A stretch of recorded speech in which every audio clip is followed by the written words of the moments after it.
Hello po sa inyong lahat mga ka-crypto. Ako po si Pinoy Crypto Trader at sa video na ito ay atin pong pag-uusapan ang tungkol dito kay Ethereum. Kung saan ay meron pong isang kilalang trader, isa po siyang veteran trader at siya po ay walang iba kundi si Ginoong Peter Brandt. Kung saan ay meron po siyang 5 dekada na karanasan or experience sa pag-trade. At ang kanyang pagsusuri po sa kasalukuyang trend ni Ethereum ay sabi po niya na ito ay nakakaranas ng isang bullish trend sapagkat napansin po niya ang isang inverted head and shoulders pattern sa daily chart ni Ethereum na nagsasaad ng potensyal na patuloy or tuloy-tuloy na pagtaas ng presyo nito. Kaya sabi nga niya rito ay most interesting daw ang chart nitong si Ethereum.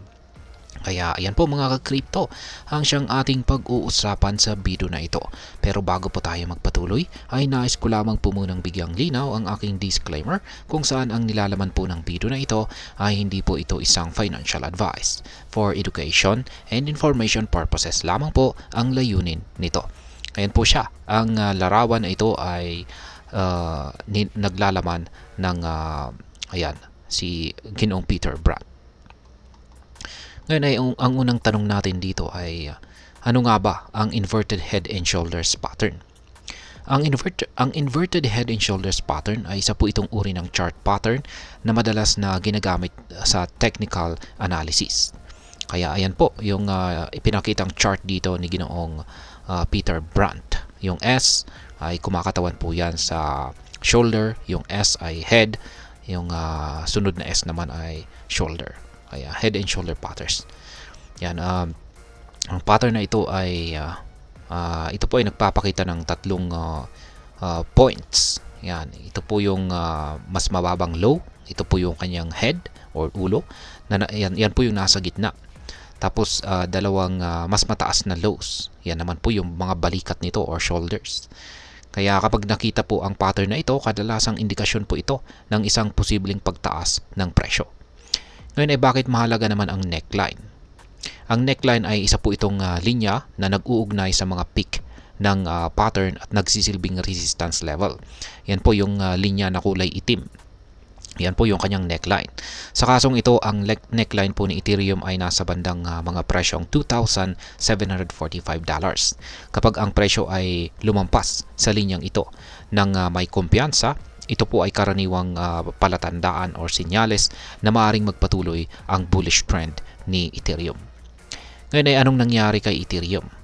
Kamakailan lamang ay tumaas po itong si Ethereum ng humigit kumulang 5% na umabot po sa presyong $2,765. Ang pinakamataas na presyo nito ngayong buwan ng October. Ang breakout po na ito ay isang mahalagang indikasyon na ang bullish pattern ay maaring magpatuloy sa kabila ng mga nakaraang linggo na underperformance ni Ethereum kumpara kay Bitcoin. Ang mga hudyat or mga sinyales or palatandaan ng pagbabalik na pabor sa mga bulls ay nagsisimulang magpakita ngayon. Ngayon ay ano naman ang posisyon ni Ginoong Peter Brandt? Bagamat ay kinilala ni Ginoong Peter Brandt ang promising na mga senyales ng pattern, inamin niya na siya ay flat kay Ethereum. Kung saan ay ibig pong sabihin ay wala pa siyang posisyon kay Ethereum sa kasalukuyan. Nagpapahiwatig po ito ng pagiging maingat niya at naghihintay ng karagdagang kumpirmasyon bago po siya pumasok or mag-invest dito kay Ethereum. Ngayon ay ano naman ang mga potential na target para kay Ethereum? Ayon naman po sa ibang mga analyst, ang kasalukuyang pattern ni Ethereum ay maaaring magdala sa presyo nito sa humigit kumulang $3,900. Ngunit may mga support levels din na tinukoy ng mga analyst na nasa $2,117 at $1,932 kung sakaling ito ay makakaranas ng rejection or pagbaba sa kanyang presyo. Ngayon ay ano naman po ang aking masasabi tungkol sa development na ito. Ang pagsusuri po ni Ginoong Peter Brandt ay isang mahalagang balita para sa mga nag-i-invest kay Ethereum. Ang pagkakaroon po ng isang kilalang trader na tulad niya na nakikita ang potensyal na bullish trend ay nagbibigay po ito ng kumpiyansa sa market. Ngunit tulad ng lahat ng investment, mahalagang maging maingat at maghintay ng sapat na kumpirmasyon bago magtuloy sa anumang aksyon.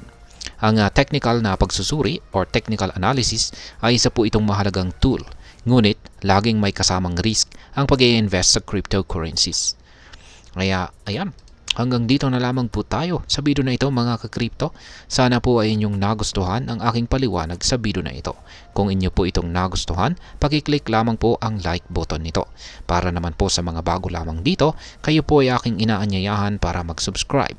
Pakiclick na rin po ang bell icon nito dahil ito po ang siya magsisilbing notification nito sa mga bago kong videos na akin pong ina-upload sa aking YouTube channel na ito. Marami pong salamat sa panonood, ingat po tayo lagi at God bless po sa ating lahat.